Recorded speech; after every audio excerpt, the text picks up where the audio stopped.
तो सर जैसे आपको 10 साल का एक्सपीरियंस है, तो 10 साल में कौन कौन से चैलेंजेस फेस 10 साल में सबसे पहले इसमें बेसिकली डेयरी को हम 5 चीज़ों में डिवाइड करेंगे। 5 तरह के हमारे पास चैलेंजेस रहते हैं जी।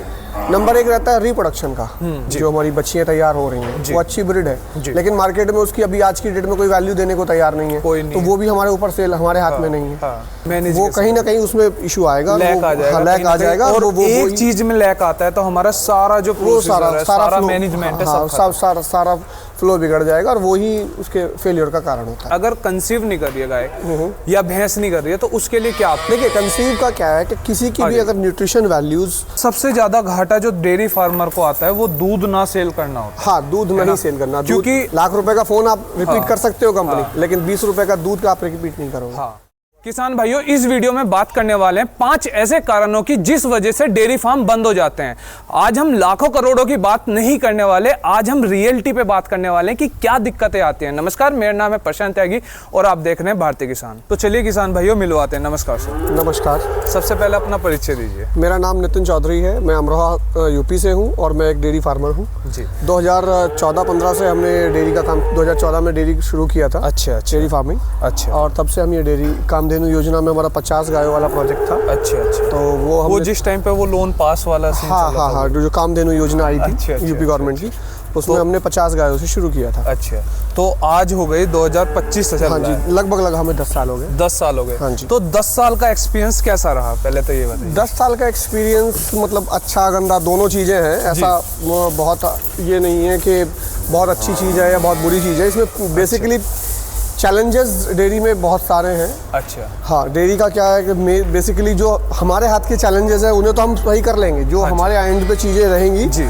उनको तो हम शॉर्ट आउट कर लेंगे, लेकिन जो दूसरे एंड पे चीज़ें हैं उनको कैसे शॉर्ट आउट किया जाएगा। तो सर जैसे आपको 10 साल का एक्सपीरियंस है, तो 10 साल में कौन कौन से चैलेंजेस फेस? 10 साल में सबसे पहले इसमें बेसिकली डेयरी को हम 5 चीज़ों में डिवाइड करेंगे। 5 तरह के हमारे पास चैलेंजेस रहते हैं जी। नंबर 1 रहता है रिप्रोडक्शन का। पशु प्रॉपरली हीट पे नहीं आ रहा है, हीट आ रही है तो फिर वो कंसीव नहीं कर पा रहे हैं। ये इस तरह का कंसीव कर रहे हैं तो अच्छी से ब्रीड तैयार हम कर पा रहे हैं, नहीं कर पा रहे हैं। पहला इशू हो गया आपका रिप्रोडक्शन का। ठीक है। दूसरा हो गया, 2 तरह की सेल होगी इसमें जी। एक एनिमल सेल, दूसरी होगी हमारा प्रोडक्ट सेल। ठीक है।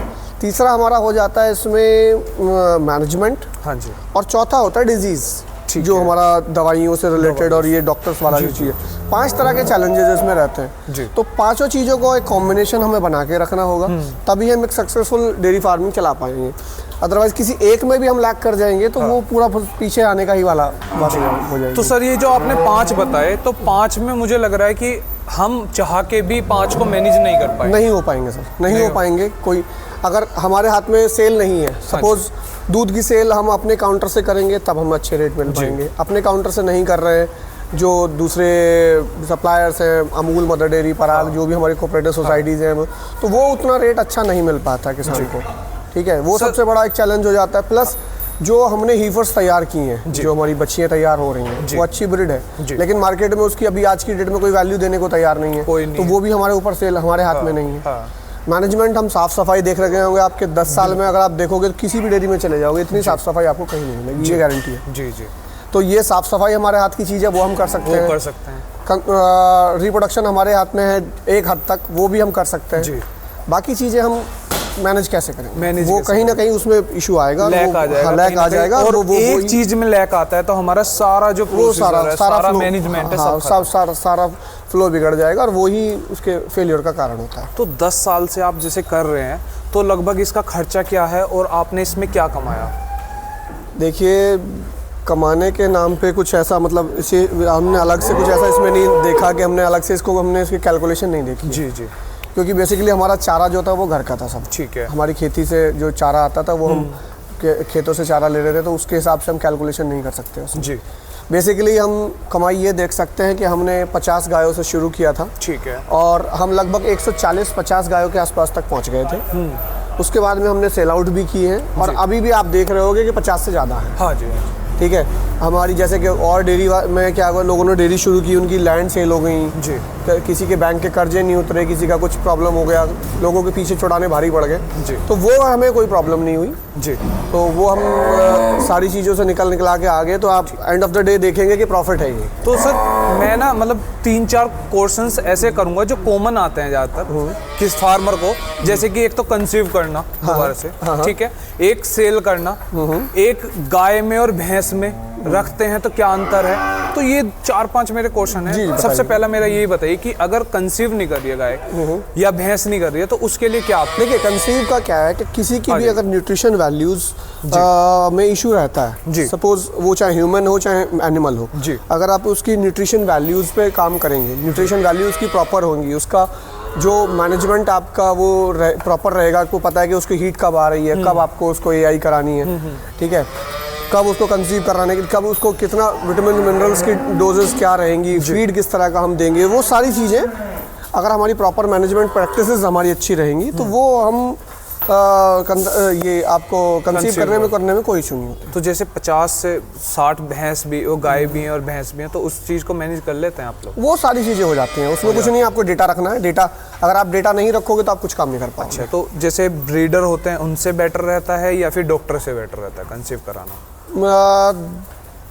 डॉक्टर से रहता है तो उसमें हमें एक श्योरिटी ये रहती है कि हमें पता है कि हम किस ये उसको किस हमें सपोज हमें ब्रीड चेंज करनी है, या हमें पता है कि ये जो हम सीमन उसमें यूज़ कर रहे हैं वो किसी उसका जो हिस्ट्री है, उसकी जो मदर और फादर हिस्ट्री है, उसकी ये हिस्ट्री है, तो उसका आगे जो प्रोसीड होने के चांसेस, अच्छी ब्रीड बनने के चांसेस बन जाते हैं। ठीक है। उसके बाद में अगर आपको सपोज आपके पास में कोई बुल आपका तैयार हो जाता है, आप अपनी डेयरी में बुल तैयार करते हो और बुल तैयार करते हो और वो बुल की हिस्ट्री आपको पता है, हाँ जी, कोई डिजीज़ की हिस्ट्री नहीं है, उसकी मदर फादर की कोई डिजीज़ नहीं है, कोई और कोई ये आपका उसकी जो गाय थी वो दूध, उसका लैक्टिंग पीरियड बहुत अच्छा था, बहुत अच्छी पीक पे गई, सारी मतलब हमें पता है उसका बैकग्राउंड कैसा है, बैकग्राउंड पता है, तो वो भी अच्छा है।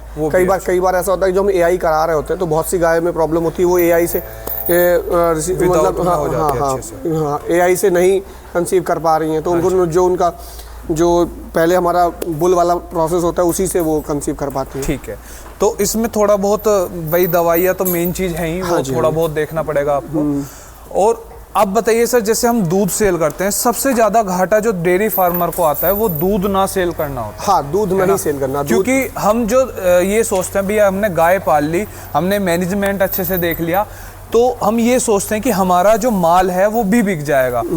और वहीं अगर हम एक डेयरी से हम किसी दूधिया को, लोकल दूधिया को या वैसी देते हैं तो वहाँ पे भाव नहीं मिलता, वो कभी मिलता ही नहीं है। जब भी किसी भी मिडिल मैन को आप दूध दोगे तो आपके दूध के रेट आपको नहीं मिलेंगे। तो सपोज आप 30 रुपए 35 रुपए आप दूध बेचोगे, 20 रुपए की बिस्लरी बॉटल मिलती है जी।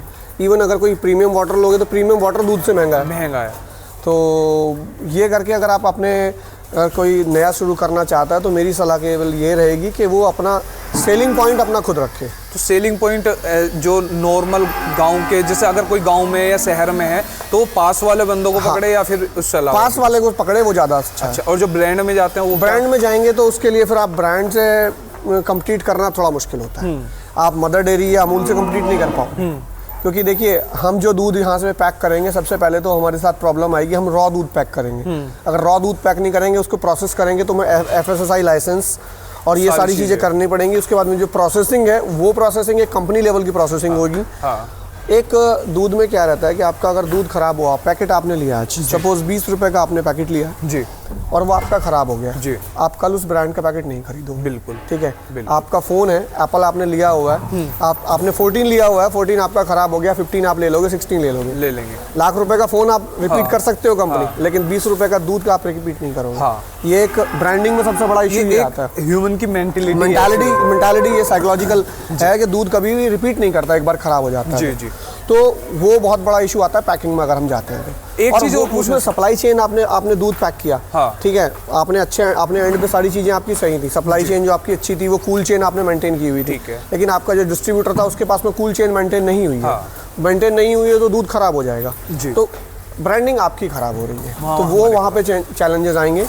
प्लस आप अपने काउंटर से सेल करोगे तो आप हो सकता है कि जो छोटे फार्मर्स हैं वो अपना छोटे फार्मर्स इन द सेंस अगर 100 गाय भी हैं और उनका खुद का काउंटर है तो वो अच्छे से कमाई कर पाएंगे। जी। तो सर इस बीच में एक चीज़ और पूछना चाहूँगा, जैसे हम देखते हैं हमारी जो गाय है या भैंस है जिस टाइम पे प्रेग्नेंट होगी उस टाइम पे उसका दूध का टेस्ट अलग होगा, जिस टाइम पे हमारी गाय भैंस कंसीव कर रही होगी या मतलब वो टाइम चेंज होता रहता है तो थ्रू आउट द दूध चेंज होता रहता है थ्रू आउट द ईयर। जैसे जैसे उसका फीड चेंज होगा, उसका लैक्टिंग पीरियड चेंज होगा, दूध के टेस्ट में चेंज आता रहेगा। तो मैं ये बात पूछना चाहूंगा, जैसे हम का या जोन सा भी खरीदते हैं, किसी भी कंपनी का आप खरीदते हैं, आप चाहे 2 साल पहले का ले लेते चाहे आज का ले लो, सेम टेस्ट मिलेगा। सर मैं किसी भी ब्रांड का नाम नहीं लेना चाहूंगा, लेकिन आप मोटी सी बात बताइए, आप 10 गाय यहाँ पे आपके पास हैं या 20 गाय हैं जी, आपका सीजन, आपका साल में 3 बार सीजन बदल रहा है, हाँ जी, चारा बदल रहा है जी, उसका टेस्ट चेंज हो जाता है जी, ठीक है।